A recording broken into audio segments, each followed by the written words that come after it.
So what is art? To some of us, it's the Mona Lisa, or to some of us, it's artists like Picasso. But to a lot of the youth today, it's the walls that line the 101 freeway, or perhaps a stencil piece done by Banksy. Art is a freedom of expression, and it's different for everyone. So how can councils or art critics tell us that our point of view and our artwork is wrong?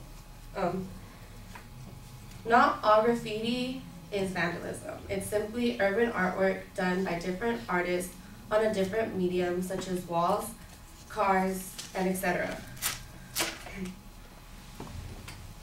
Though there are different factors to consider when looking at graffiti, some of the points I will discuss with you will be different artists and techniques, tagging and how it gives artwork a bad name, and some of the ridiculous consequences that actually go along with vandalism or graffiti. Okay, so just like in the acceptable art world, like in museums there are different artists, there are a lot of different street artists as well. One of the most famous names is Banksy. He's actually a stencil artist from the UK.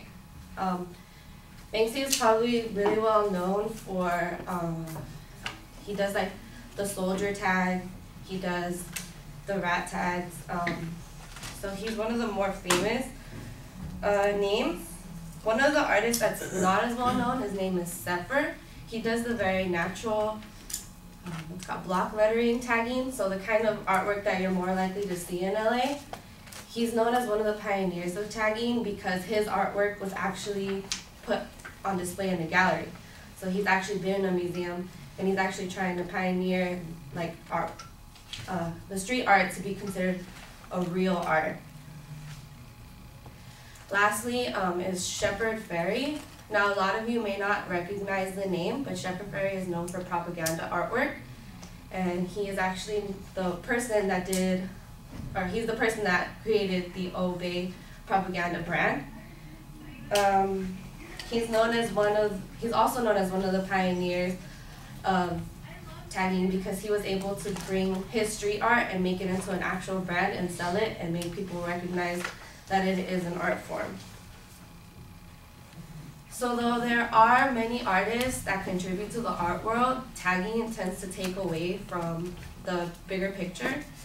Tagging is what I like to call scribbles. It's pretty much when somebody just writes their name on a wall with a pen or something. So tagging is considered disrespectful because before, if an artist did a piece on a wall, unless you can do something better, you're not allowed to touch the piece. The piece stays as it is. So this is how a lot of artists were able to keep their artwork up for a long time. But the newer generation of taggers is being disrespectful, and they'll actually cross out the taggings and just write their name over it. They'll take pictures of their scribbles and then post it on social media websites, and they'll post it on the internet and call it art. So that's what real vandalism is. Disrespecting a piece and thinking that just by putting your name on it, you're making it better.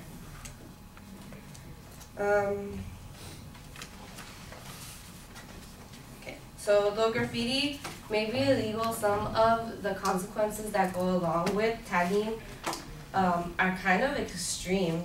So I know in France, 2 artists were actually arrested and are going to be held in jail for 2 years for vandalism crimes, which is kind of ridiculous. Some artists are fined for over $300,000 in vandalism charges. The LAPD detained 2 French nationalists. One was believed to be a space invader, who was reportedly caught with buckets of grout tiles scouting a historic building in Little Tokyo. This was reported by KCT, and it was during the Arts in the Street exhibit by Mocha. So the LAPD likes to use events like this to try and catch taggers, even though it's like a sponsored event. Mainly because they think that tagging is kind of like a gateway to a bigger crime. So they think if you start off as a tagger, you'll end up robbing cars and end up killing people. So even though graffiti is frowned upon, some places actually like to preserve graffiti, which is kind of weird. I know during my research, I found out that in the UK there's actually graffiti councils, and they'll take pictures of artwork that's done around the UK, and if it's considered art, they won't touch it, but if it's considered vandalism, they'll take it off the walls. So a lot of these problems are stemming from Banksy because since he's such a well-known person, his artwork actually brings in tourism. So a lot of artists like to tag over his artwork because they don't believe that it's original. So what the UK is actually doing now is they're putting bulletproof glass over Banksy pieces so people won't be able to vandalize them, which is kind of weird because isn't it vandalism already? So they're very uneven on the way that they see how they treat vandalism. So graffiti shouldn't be seen as vandalism, tagging should be seen as vandalism, because graffiti takes a lot of planning and it takes a lot of imagination to come up with designs and to be able to put your piece to a wall, while tagging is basically just crossing off that stuff and putting your name on it.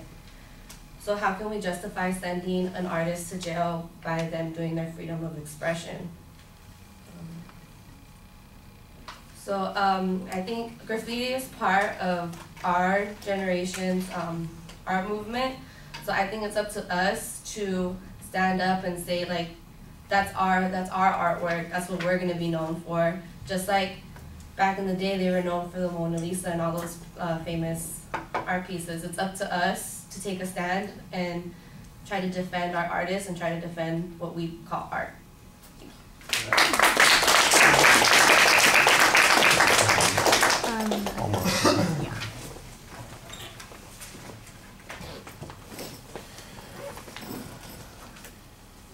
David, what did you think?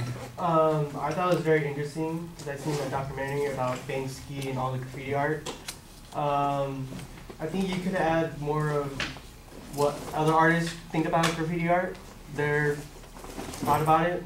That's one thing you didn't have, like you didn't cite any of what other people think about it. I like how you use the different major artists that started the graffiti, and yeah, that's fine.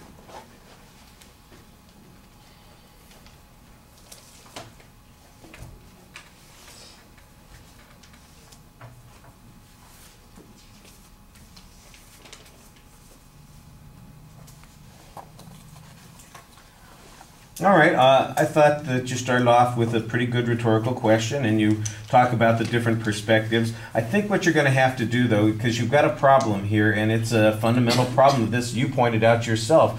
You know, distinguish, you say, you know, one person's art is another person's graffiti, that sort of thing.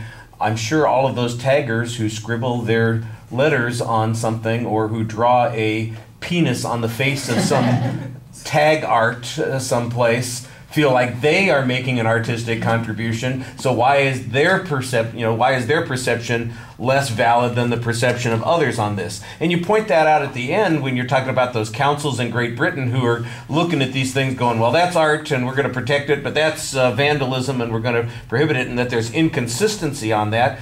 That's a continuing struggle that everybody's going to face with, because the way this medium happens to work, it's being done not on somebody's own property, but on somebody else's or public property, and that's what creates the controversy there.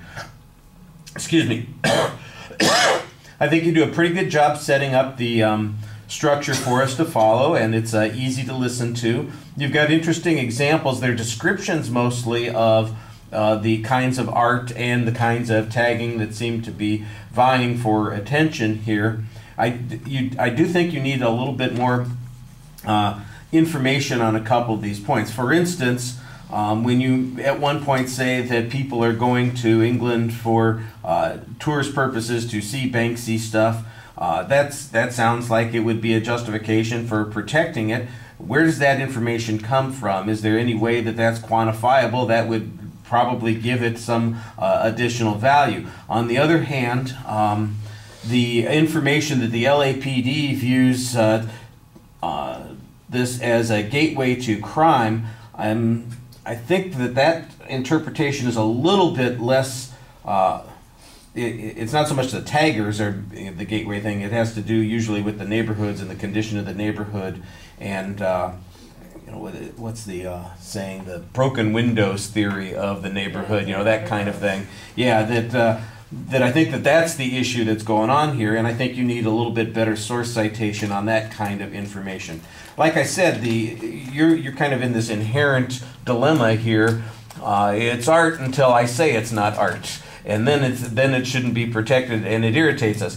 It's funny to me that you talk about how disrespectful the taggers are for coming up and doing this on top of somebody else's work, and I'm sure that the people who built those historic buildings in Los Angeles probably feel the same way about somebody coming along and painting on their building, or putting a stencil on it or something along those lines. So it's just one of those questions, which ox are you going to be gored by? I'm not sure that it's really that you've got an answer to that. And you kind of say it's ridiculous that these guys got 2 years in prison, or that somebody's getting fined $300,000.